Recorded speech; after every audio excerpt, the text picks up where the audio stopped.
Ya, salam damai sejahtera di dalam Tuhan Yesus Kristus.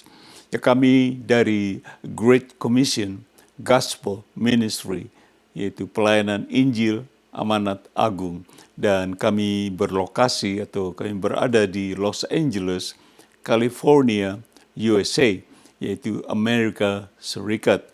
Dan nama saya ialah Pendeta Cornelius Ritiau. Ya, kami sekali lagi akan bersama-sama mendengarkan firman Tuhan yang akan saya ambil dari Alkitab. Tetapi sebelum itu mari kita mohon pimpinan Roh Kudus untuk kita mendengar firman Tuhan supaya Roh Kudus benar-benar berbicara melalui murid saya. Mari kita berdoa. Bapa dalam surga, terima kasih atas hari yang baru ini.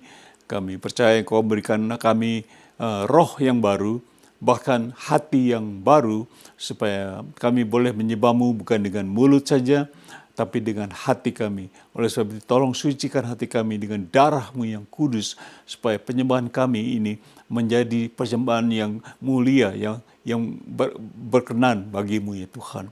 Tolong hamba, sekali lagi, melalui Roh Kudus-Mu, hamba berdoa supaya firman Tuhan hari ini menjadi kemuliaan bagi-Mu. Di dalam nama Tuhan Yesus Kristus, hamba berdoa. Kita semua katakan, amin. Ya, seperti biasa ada note, beberapa note. Ada banyak juga note, saya taruh nomor 1 seperti ini. Seperti Anda telah mengetahui bahwa di saat ini, saat sekarang ini, dunia sedang digoncangkan dengan masalah-masalah seperti ekonomi, di mana-mana masalah ekonomi, bisnis, politik, peperangan juga, kejahatan sangat merajalela di mana-mana, kemurtadan, penyesatan, kedurhakaan, dan sebagainya. Di mana-mana sekarang sedang terjadi. Coba selanjutnya, dan hampir mata semua pemimpin dunia ini tertuju kepada Amerika Serikat, khususnya terhadap Presiden Donald Trump. Karena dia berusaha untuk mendamaikan negara-negara dan memperbaiki ekonomi. Mungkin saudara sudah tahu, terus kita lihat notenya. Tetapi dia sangat dibenci oleh banyak orang, bahkan ada banyak yang berusaha untuk membunuh Presiden Donald Trump.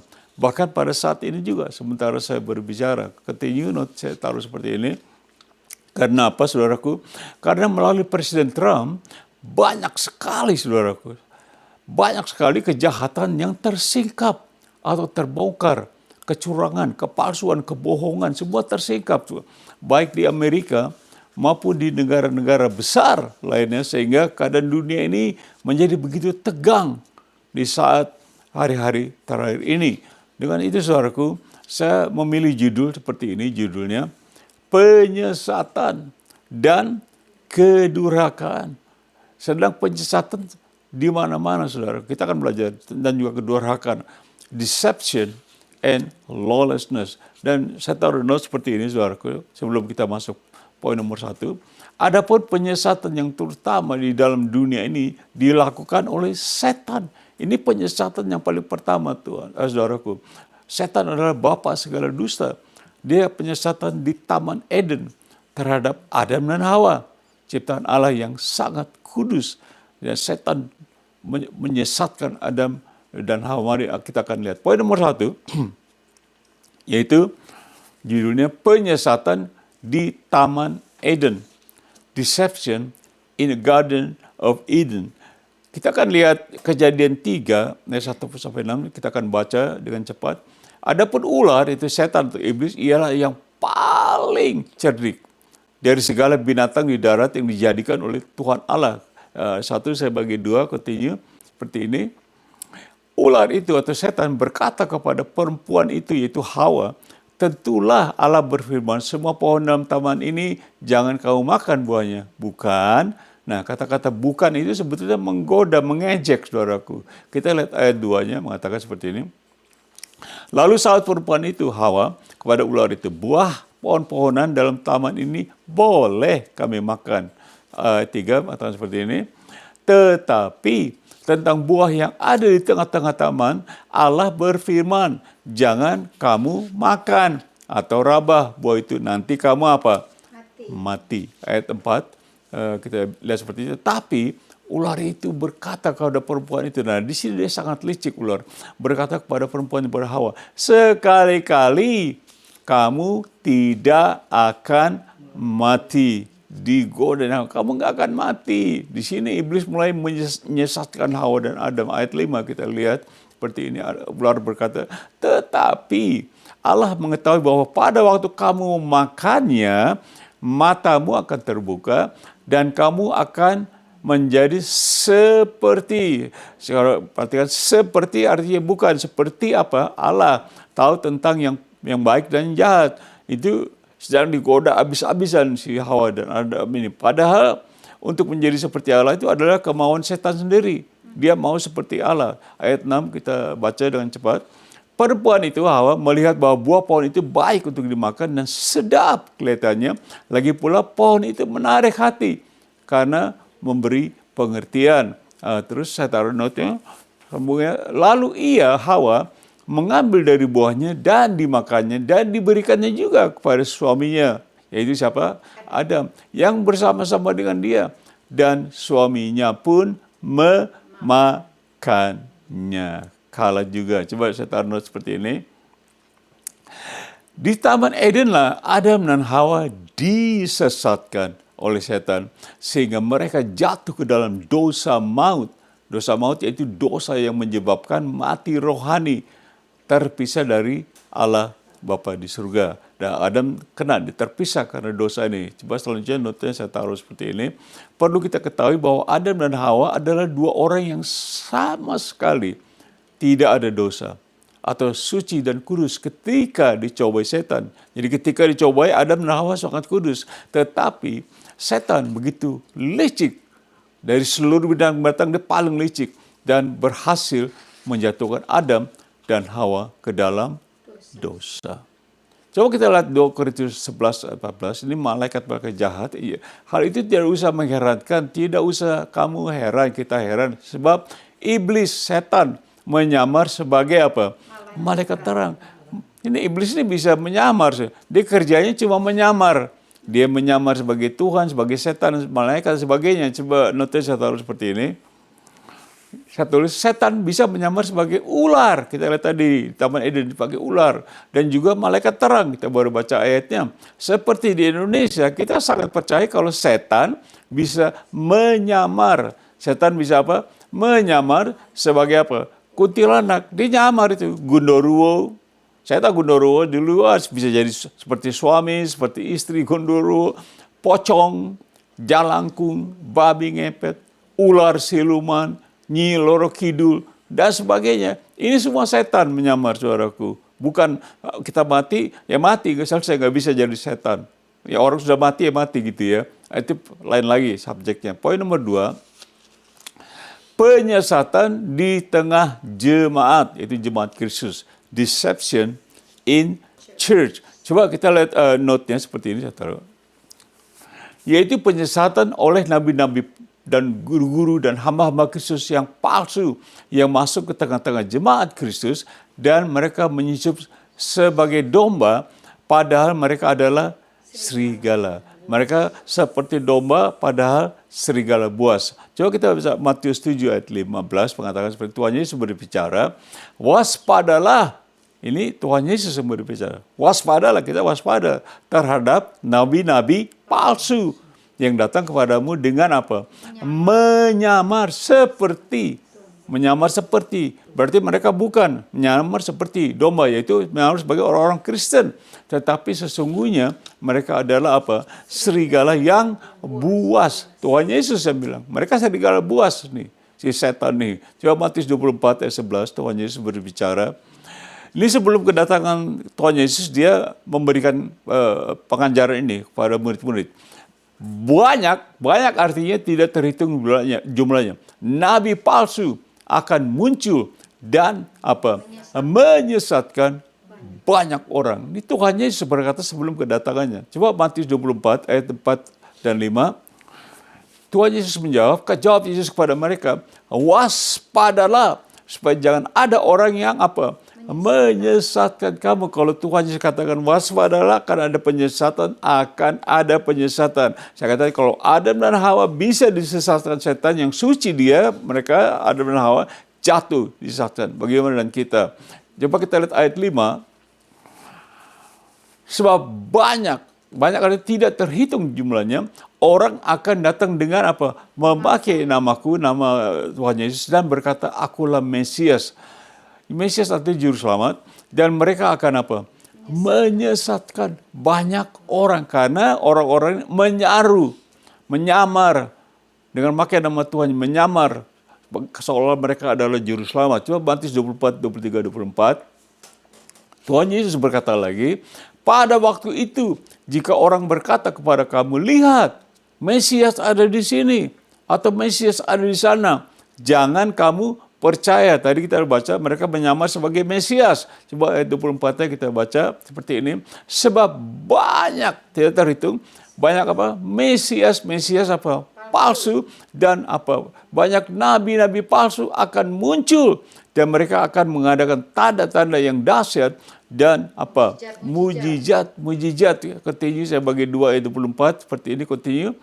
Sehingga sekiranya mungkin, dengar baik-baik, Tuhan Yesus yang berbicara. Sekiranya mungkin mereka menyesatkan orang-orang apa? Pilihan juga, yaitu siapa? Kita orang Kristen. Tuhan Yesus yang ngomong ini. Sekiranya mungkin mereka bisa menyesatkan orang Kristen. Saudara tidak kuat dalam Tuhan, tidak kuat beriman, disesatkan. Ini keadaan di akhir zaman sekarang ini sedang terjadi sementara saya ngomong ini, Bapak Ibu. Coba kita baca 2 Petrus 2 ayat 1. Petrus mengatakan, sebagaimana nabi-nabi palsu dahulu tampil di tengah-tengah umat Allah yaitu Kristen, demikian pula di antara kamu jemaat Kristus akan ada apa? Guru-guru palsu. Mereka akan memasukkan apa? Pengajaran-pengajaran sesat yang apa? Membinasakan. Ini mereka masuk ke tengah-tengah jemaat seperti judul, mereka menyesatkan di dalam gereja, di tengah jemaat. Kita juga bisa kena, saudaraku. Kalau kita pakai Tuhan Yesus waspadalah, Tuhan Yesus bilang, kamu waspada, berjaga-jaga. Not setahun seperti ini notnya. Penyesatan ini sedang terjadi secara nyata sekali di hari-hari terakhir ini, khususnya di dalam gereja-gereja atau jemaat Kristus di seluruh dunia. Saya seorang penginjil, saya sudah kemana-mana, saya tahu ini. Baik di Indonesia maupun di seluruh Asia, di benua Amerika Utara dan Selatan, dan di seluruh Eropa. Setan masuk ke dalam gereja-gereja. Iblis masuk dengan pengajaran palsu. Sekarang ini banyak pengajaran palsu yang ada di dalam gereja. Saya tidak akan ajarkan banyak, saudara, di mana-mana. Semua palsu, pendeta palsu, semua pengajarannya menyesatkan. Yang palsu semuanya. Dengan kita lihat poin nomor 3, yaitu penyesatan oleh uang. Deception by money. Nah ini money juga merupakan satu penyesatan. Coba kita lihat 1 Timotius 6 ayat 10. Rasul Paulus berkata, ini cinta uang, saudaraku. Karena akar segala apa? Kejahatan. Kita berbicara soal kejahatan terjadi. Ini akarnya. Karena akar segala kejahatan ialah apa? Cinta uang. Bukannya kita tidak boleh punya uang, tapi cinta, the love of money, cinta uang. Keserakan, itu korupsi. Kita bisa lihat di mana-mana. Di Indonesia, di Amerika juga. Sebab oleh memburu, dikejar uangnya, memburu. Ini adalah hawa nafsu memburu. Uanglah beberapa orang telah apa? Menyimpang dari iman dan apa? Saudara dengar baik. Menyiksa dirinya dengan berbagai-bagai duka. Kalau Anda dan saya memburu uang, hawa nafsu uang, akibatnya kita menyiksa diri kita sendiri dengan berbagai-bagai duka. Amin. Firman Tuhan 2 Timotius 3 ayat 1 dan 2. Rasul Paulus berkata, ketahuilah bahwa pada hari-hari terakhir itu di masa sekarang akan datang apa? Masa yang sukar. Ya kita alami sekarang di mana-mana orang kesusahan, saudaraku. Saya melayani juga melalui Zoom orang-orang Indonesia, saya layani. Ya, ayat kedua A saja. Manusia itu Anda dan saya akan apa? Mencintai dirinya sendiri dan apa? menjadi hamba atau apa? Budak uang, slave of money, firman Tuhan. Ini kan hari terakhir hari ini, karena orang cinta uang, cinta uang adalah akar dari segala kejahatan. Nah, kita berbicara tentang kejahatan. Coba notice saya taruh ini. Hampir rata-rata para hamba-hamba Tuhan dan jemaat Kristus, saya tahu ini, khusus di Indonesia, tidak berfokus lagi kepada Tuhan Yesus. Tetapi mereka sangat berfokus kepada apa? Uang. Seolah-olah tanpa uang mereka tidak bisa melayani dan hidup. Dan ini adalah fakta. Saya tahu, saya berbicara. Kemarin saya berbicara di telepon dan sebagainya. Semua fokusnya dengan uang. Saya mau melayani, saya mau bangun ini, saya perlu uang, semuanya uang. Mereka tidak mengatakan Tuhan Yesus. Tuhan Yesus, Tuhan Yesus. Tidak ada lagi, mereka bilang kasih saya uang. Saya mau bangun ini, melayani, saya minta uang dan sebagainya. Sedang terjadi, saudara. Ingat, akar dari segala kejahatan adalah cinta uang. Masuk dalam gereja. Masuk hamba Tuhan. Saya tahu hamba Tuhan itu firmannya akhirnya uang, berkat uang gitu. Tidak lagi kebenaran firman. Penyesatan. Amin. Poin nomor 4, jangan marah saya, saudara. Saya kasih satu pengajaran tentang Alkitab, katakan apa. Kalau saudara mau protes, debat, jangan sama saya, sama Tuhan Yesus atau dengan Rasul Paulus. Iya tidak? Karena Tuhan Yesus yang berkata, Rasul Paulus yang berkata, saya hanya menyampaikan, saudaraku. Oke, selanjutnya poin nomor 4 yaitu penyesatan dari hati. Kita berbicara tentang penyesatan dan kedurhakaan. Penyesatan dari hati. Deception from the heart. Coba kita lihat Matius 15 ayat 19. Tuhan Yesus yang berbicara. Makanya saya katakan, saudara jangan marah saya. Kalau debat, jangan saya debat. Saya nggak suka debat. Debat sama Tuhan Yesus, oke? Ini saudara. Tuhan Yesus yang ngomong. Karena dari hati, yaitu hati manusia, timbul segala, katakan segala, pikiran jahat. Dari mana? Dari hati manusia. Saudara saya, dari hati kita. Yaitu apa? Pembunuhan, perzinahan, percabulan, pencurian, sumpah palsu, dan hujat. Tuhan Yesus katakan semua keluar dari mana? Dari hati kita. Mulainya dari hati kita. Bukan orang mengajar, memang sudah lahir, sudah kita lahir, daging kita ini dengan semua itu yang Tuhan katakan. Perzinahan, pembunuhan, percabulan, pencurian, persumpah palsu. Dan saya dengar banyak, sudah dalam gereja pun ada percabulan sekarang banyak. Ada pencurian, sumpah palsu, ada pembunuhan, bahkan bunuh salah rohani. Di mana-mana kita melihat, kita orang percaya khususnya, kita dicoba dibunuh. Karena kita percaya kepada Tuhan Yesus. Coba notice saya taruh seperti ini. Yaitu mengatakan ini adalah hawa nafsu daging yang juga banyak dilakukan oleh orang-orang Kristen. Seperti kata tadi. Orang Kristen, para hamba Tuhan Yesus di mana di hari-hari terakhir ini. Khususnya di Indonesia yang saya dengar. Kalau kira-kira 50% di antara mereka, yaitu hamba Tuhan dan jemaat, mereka sering apa? Menonton video-video porno melalui internet. Masih ada kecabulan perjinahan, saudara. Mereka melihat 50%, that's a big number. 50% separuh arti, saudara. Ya, saya tahu ini, saudaraku. Makanya saya hanya menyampaikan apa yang firman Tuhan katakan, dikatakan tadi dalam Tuhan Yesus katakan, timbul dari dalam hati kejahatan ini. Tuhan Yesus bilang ada percabulan timbul. Perzinahan timbul. Sekarang sedang terjadi di hari terakhir ini. Amin? Amin. Sedang terjadi di hari terakhir ini walaupun di dalam gereja. Karena penipuan masuk, nabi palsu, pengajaran sesat masuk ke dalam gereja. Kata jemaat. Jadi kalau saudara saya tidak berjaga, tidak dekat dengan Tuhan, kalah kita. Amin. Poin nomor 5, poin terakhir. Saya hanya ada 5 poin, yaitu kita tadi saya janji judulnya, yaitu kita berbicara kedurhakaan. Lawlessness, kedurhakaan. Kita akan baca Matius 24 ayat 12. Tuhan Yesus berkata, sebelum kedatangan kembali, sebelum Tuhan Yesus datang kembali, dia kasih tahu ini. Ayat 12, dan karena makin apa?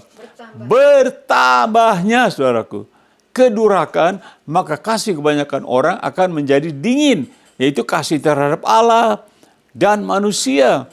Jadi saudaraku, pada akhir zaman ini orang susah lagi, seperti saya katakan di Indonesia, tidak mengasihi Tuhan, mau pelayanan yang dipikir uang. Tuhan Yesus bilang, kamu tidak bisa mengabdi kepada Allah pada uang Muhammad yang sama. Kamu kan mencintai, tapi ternyata rata-rata saya berbicara, Pak, memang kami di Indonesia begitu. Kalau tidak ada uang kami tidak maju. Saudaraku, Tuhan Yesus yang utus, Tuhan Yesus tidak pernah bilang, nih saya kasih uang, pergi sekarang beritakan Injil. Tidak pernah, pergilah kamu. Ya tidak. Tidak dibilang, tunggu ya nanti saya kasih uang dulu. Tapi kita berpikir sekarang uang. Sedangkan uang, memburu uang, kita akan menjadi susah. Betul? Firman Tuhan, saudaraku. Coba kita baca 2 Timotius 3 ayat 2b sampai 5. Ini tanda-tanda di akhir zaman ini. Kelakuan manusia durhaka, kita berbicara kedurhakaan di hari terakhir. Mereka akan membual dan menyombongkan diri. Mereka akan menjadi pemfitnah. Mereka akan berontak terhadap orang tua. Halo. Mereka akan apa? Berontak terhadap orang tua. Artinya durhaka tidak? Memang kamu anak durhaka kamu gitu ya. Mereka berontak terhadap orang tua, tidak tahu berterima kasih. Udah dikasih, nggak berterima kasih. Terus pergi aja gitu. Tidak memperdulikan apa? Agama. Kita tahu bagi selanjutnya ayat 3. Tidak tahu mengasihi. Makanya Tuhan bilang mereka dingin. Kasih dingin. Tidak mau berdamai. Nggak mau datang, oh sorry ya, maaf ya. Enggak, saudaraku. Suka menjelekan orang. Saudara pernah jelekan? Saya aja sering dijelekan. Tidak dapat mengekang diri. Marah terus. Garang. Tidak suka yang baik. Ayat 4 mengatakan suka mengkhianat. Ini orang-orang durhaka dicatat di Alkitab, saudaraku. Suka mengkhianat. Tidak berpikir panjang. Berlagak tahu. Padahal bodoh, nggak tahu. Lebih apa? Menuruti apa? Hawa nafsu daripada menurut Allah. Seperti saya katakan, sekarang sedang terjadi di tengah-tengah gereja, saudaraku, tengah Kristen yang diikuti hawa nafsu. Tidak ikut firman Tuhan. Firman Tuhan bilang ini, Tuhan Yesus bilang ini, enggak. Tapi begini, begitu. Jadi jemaat ini bingung pada akhirnya. Makanya saya kata tadi, di tengah-tengah gereja di seluruh dunia, penyesatan di mana-mana akhir zaman ini. Karena apa? Tuhan Yesus sendiri katakan sebelum kedatangannya. Dia akan datang, sebelum saya datang, ini terjadi dulu. Kedurhakaan akan bertambah. Ayat 5 kita bahas soal ngeri ini. Saudara lihat. Secara lahiriah atau secara daging, mereka menjalankan apa? Ibadah mereka, tapi secara daging. Ibadahnya dengan daging, bukan dengan kita ibadah dengan hati, dengan roh dan kebenaran. Ya tidak. Tuhan kata kau menyembahku dengan roh dan kebenaran, tapi mereka dengan daging dan hawa nafsu. Tetapi pada hakikatnya mereka memungkiri kekuatannya. Kekuatan ibadah itu diajar firman ada kekuatan untuk latihan badan. Nanti kita di surga juga terus beribadah, betul? Amin. Kita menyembah Tuhan sampai terus di surga. Di surga bukan udah tidur aja, enggak. Kita haleluya, memuji Tuhan, beribadah. Itulah kelakuan orang-orang durhaka, sehingga keluarga pun bisa apa? Terpecah belah. Keluarga, karena mereka berontak. Karena orang tua nggak pernah respect lagi. Wah, terima kasih papa mama ya, saya udah disekolahin, saya udah diajarin, udah dibeliin mobil. Enggak lagi, karena mereka berontak. Jadi kita nggak usah heran, amin? Katakan amin. Amin. Kita nggak usah heran karena sudah difirmankan. Kasih tahu. Coba baca Roma 1, 21, 32. Ini orang durhaka. Ini dengan selesai. Sebab sifat-sifat orang durhaka. Sebab sekalipun mereka atau manusia, mereka apa? Mengenal Allah. Sekalipun mereka mengenal Allah itu manusia, mereka tidak memuliakan Dia. Itu Allah sebagai Allah atau mengucap syukur kepadanya. Ini orang durhaka, mereka kenal Allah. Sebaliknya pikiran mereka menjadi sia-sia dan hati mereka yang bodoh menjadi gelap. Ayat 22, jangan cepat kita baca. Mereka berbuat seolah-olah mereka penuh hikmat. Tetapi mereka telah menjadi bodoh. 23, kita lihat. Mereka menggantikan kemuliaan Allah. Saudaraku, kita orang-orang Kristen sekarang di bumi ini, hidup kita terutama yaitu kita harus memuliakan Bapa, memuliakan Allah dengan tubuh, dengan segalanya kita muliakan Allah. Tapi mereka menggantikan kemuliaan Allah yang tidak fana dengan apa? Gambaran yang mirip dengan manusia yang fana. Burung-burung, binatang-binatang yang berkaki 4, atau binatang-binatang menjalar. Terus 24 kita baca seperti ini orang durhaka. Karena itu Allah menyerahkan mereka kepada keinginan hati mereka akan apa? Kecemaran, sehingga mereka saling mencemarkan tubuh mereka, orang-orang durhaka. 25 kita baca, sebab mereka menggantikan kebenaran Allah dengan dusta dan apa? Memuja dan menyembah makhluk dengan melupakan penciptanya yang harus dipuji selama-lamanya.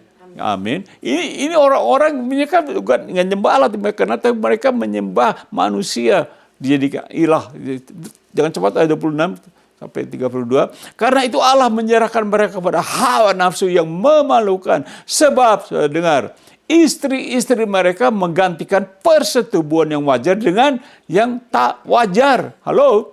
27. Ini firman Tuhan, bukan saya, saudaraku.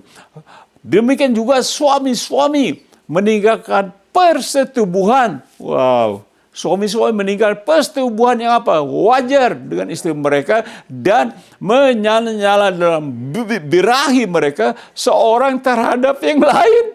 Suami-suami, laki dengan laki, saudaraku. Terjadi nggak?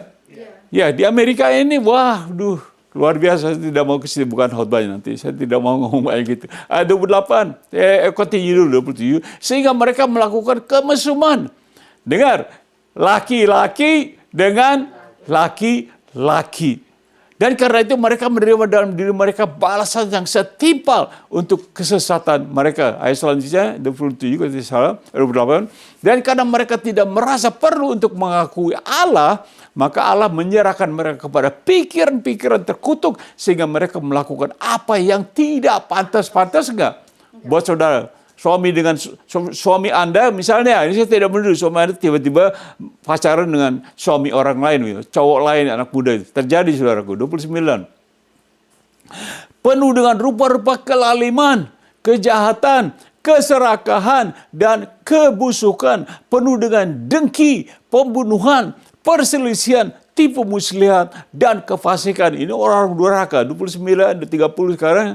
Kita baca, mereka adalah pengumpat, pemfitnah, pembenci Allah, kurang ajar, congkak, sombong, pandai dalam apa? Kejahatan, tidak taat kepada siapa? Orang tua. Mereka ini orang durhaka. 31.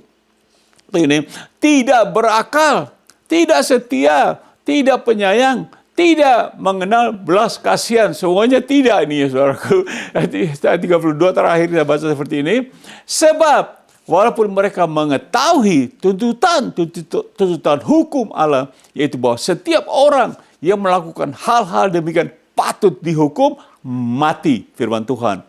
Saya bagi dua, selanjutnya aku TU 32. Mereka bukan saja melakukannya sendiri, tetapi mereka juga setuju dengan mereka yang melakukannya. Artinya mereka bikin kejahatan, orang kejahatan, oke, kita kawan, kita sama-sama. Wow, ngeri nggak, saudara? Di akhir zaman ini. Saya tahu seperti ini kita selesai. Nanti mengatakan, kedurhakaan telah dibuatkan kurang lebih 2000 tahun yang lalu. Seperti yang ditulis di Alkitab 2000 tahun yang lalu. Dan dicatat di dalam Alkitab bahwa kedurhakaan akan semakin bertambah pada hari-hari akhir ini sebelum kedatangan Tuhan Yesus kembali ke dunia ini. Jadi saudara jangan pikir, wah kita aman-aman. Jangan saudara pikir aman.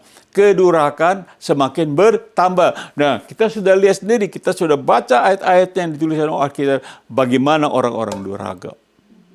Dan kita hidup di tengah-tengah mereka. Bahkan masuk ke dalam gereja. Amin. Ini bahaya sekali. Ya, ini kacanya dengan cepat saya taruh seperti ini. Kita belajar di kacasan judul penyesatan dan kedurhakaan. Kita penyesatan di Taman Eden, penyesatan di tengah jemaat, penyesatan oleh uang, penyesatan dari dalam hati. Kita sudah pelajari segala pembunuhan, segala perzinahan dalam hati. Yang nomor 5 yaitu kita belajar tentang kedurhakaan. Wow, ngeri ya saudaraku. Sebab itu saya aplikasi, saya taruh seperti ini. Ada 6 kalau tidak salah. Kita harus hidup melekat dengan Tuhan Yesus Kristus. Tuhan Yesus berkata, tanpa aku kamu tidak bisa berbuat apa-apa. Ini solusi, saudaraku. Bagaimana solusi ya panitia baca? Kita harus hidup melekat sungguh-sungguh dengan Tuhan Yesus supaya perdorakan jalan kita tidak kena. Dua, dengan cepat solusinya. Ini solusi aplikasi.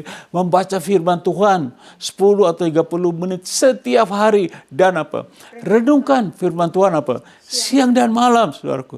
Tidak usah baca siang dan malam, renungkan. Tadi firman Tuhan bilang, kamu jangan sampai waspada, jangan sampai yes, renungkan. Jadi kita diselamatkan dari semua ini. Ayat ketiga, yang cepat, ada 6 poin. Pelihara hati kita dari segala sampah atau kotoran suara-suara yang berasal dari iblis, bapa penipu. Nomor 4, aplikasinya seperti ini. Jangan banyak berpikiran negatif. Saudara. Jangan pikiran ini, hati-hati. Tetapi habiskan waktu untuk apa? Berdoa sambil apa? Mengucap syukur dan serahkan segala kekhawatiran kita kepada Yesus karena Dia memelihara kita. Saudara bisa baca 1 Peter 5 ayat 7. 5. Kenakan atau pergunakan seluruh perlengkapan apa? Senjata Allah supaya kita dapat bertahan melawan apa? Tipu muslihat iblis atau setan. Saudara bisa baca Efesus 6 ayat 10 sampai 18. Baca sendiri. Terakhir 6 solusi atau aplikasi. Lakukanlah apa? Perintah amanat agung, yaitu share iman kita atau bersaksi dengan setiap makhluk tentang siapa? Tuhan Yesus sambil apa? Memenangkan jiwa sebanyak mungkin demi apa? Kerajaan Allah. Di mana perintahnya? Anda bisa baca Markus 16:19 dan Matius 28:19. Ya saudaraku, ini adalah solusi. Kalau enggak kita jatuh, saudaraku. Ini bahaya banget. Ini baru permulaan. Tuhan Yesus bilang ini baru permulaan dari zaman. Ini saya datang lebih jahat lagi. Antikristus itu khotbah lain. Jadi apa saudaraku? Saya sebagai kata terakhir saya taruh seperti ini. Jagalah diri kita supaya jangan kita apa? Disesatkan dan menjadi durhaka. Karena saudara dan saya, kita bisa kalau Adam dan Hawa bisa disesatkan, bagaimana kita juga menjadi durhaka. Kita menjadi anak-anak durhaka, yaitu durhaka terhadap Bapa kita di surga. Kita membangkang melawan Bapa di surga. Amin. Ada amin? Amin. Nah, saya akan berdoa, saudaraku. Mungkin saudara pikir, waduh Pak Rio, kok marah Pak Rio? Saya tidak marah. Firman Tuhan, saya menyampaikan. Mungkin saudara pikir, wah, saya mau diselamatkan dari semua ini. Oke, kita berdoa. Kalau Anda belum pernah menerima Tuhan Yesus secara pribadi, Anda akan kena ini semua. Jadi Anda harus terima Tuhan Yesus dan Anda diselamatkan. Menjadi anak-anak Allah. Mari kita berdoa. Ulangi doa saya. Doa saya seperti, Tuhan Yesus, terima kasih. Saya sudah mendengar firman-Mu. Tolong saya, Tuhan Yesus. Saya membuka hati saya. Menerima Engkau sebagai Tuhan dan Juru Selamat saya. Supaya saya berubah menjadi anak, menjadi orang. Tidak disesatkan. Dan tidak menjadi durhaka. Ampuni saya dari segala dosa-dosa saya. Terima kasih Tuhan Yesus. Dalam nama-Mu saya berdoa. Amin. Amin. Kalau saudara dengan jujur berdoa, saudara akan diselamatkan oleh Tuhan Yesus di bumi ini dan juga di surga, masuk surga. Amin. Mari kita katakan kita akan menerima berkat. Kiranya kasih Allah, kasih Bapa di surga dan juga segala anugerah Tuhan Yesus Kristus dan persekutuan bahkan kekuatan melalui Roh Kudus yang menyertai kita. Dan kiranya damai sejahtera Tuhan Yesus menyertai kita, memelihara hati kita dari sekarang sampai selama-lamanya. Di dalam nama Tuhan Yesus.